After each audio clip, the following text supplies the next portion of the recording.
When authorities drained this 200-year-old canal, what they found at the bottom was extraordinary. It's a gray January day in Paris, and a crowd is gathered along the Canal Saint-Martin. As they stare into the murky brown depths below, the waters slowly empty, uncovering secrets that have been kept hidden for many years. And as the bottom of the 200-year-old canal emerges into view, a truly bizarre underside of the city is revealed. The story of the famous canal began in 1802, when the French leader Napoleon ordered its construction. At the time, around 550,000 people were living in Paris, and the population was continuing to grow.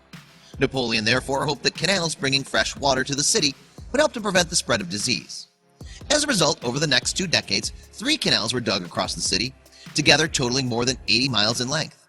Arguably the most famous of the 3, the Canal Saint-Martin, connects the 68-mile Canal de l'Ourcq with the long, lazy flow of the River Seine. Beginning in Bassin de l'Arsenal by the Seine, the canal travels underground beneath Place de la Bastille, the site of a prison that was stormed during the French Revolution. It subsequently emerges close to the Place de la République before heading north to the Bassin de la Villette. There it joins with the Canal de l'Ourcq and the River Ourcq beyond.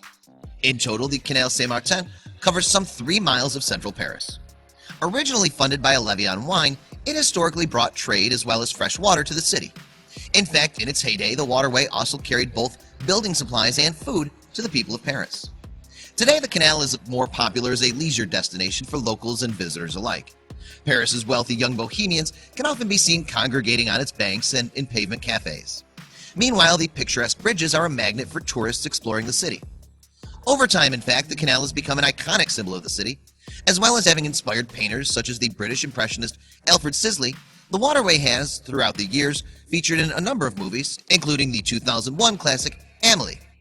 Inevitably, though, almost 200 years of operation have taken their toll on the canal.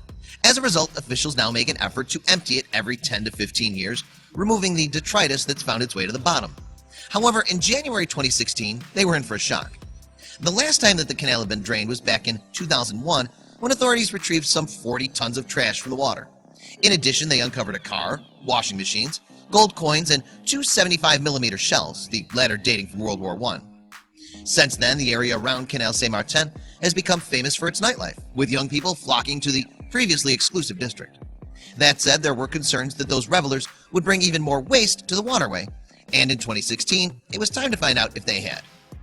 On January 4th, work began on the mammoth task of emptying the canal. Indeed, the project would take 3 months and involve shifting some 2 million cubic feet of water. It would also cost the city over $10 million, but it needed to be done. First, workers drained the water from the canal until just 20 inches remained. Next, it was time to evacuate the fish.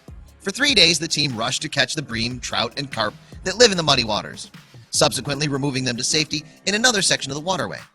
Then, on January 7th, the rest of the water was emptied from the canal. The waterway's secrets were finally revealed for the first time in 15 years.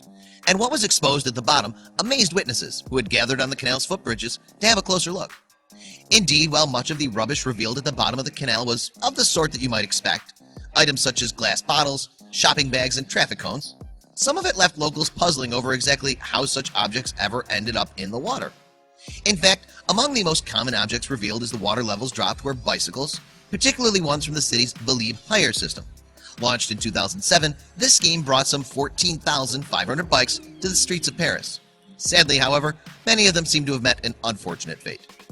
It's like some kind of weird submarine treasure. One witness, Mark, told The Guardian, "I just can't believe the quantity of Beliebs in there.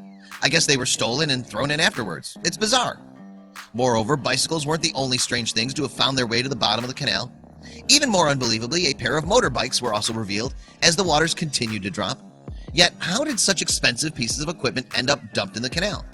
The truth may never be known. And there were yet more mysteries waiting to be discovered. Alongside the bicycles and motorbikes were supermarket trolleys, chairs, dustbins, and suitcases, all scattered across the muddy surface.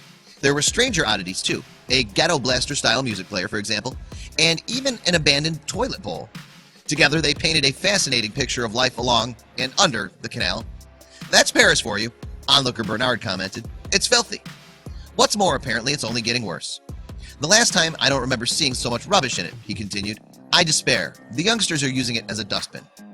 Yet despite this, is there hope for the future of Canal Saint-Martin? Well, with the litter problem laid bare for everyone to see, authorities have seized the opportunity to speak out against the problem.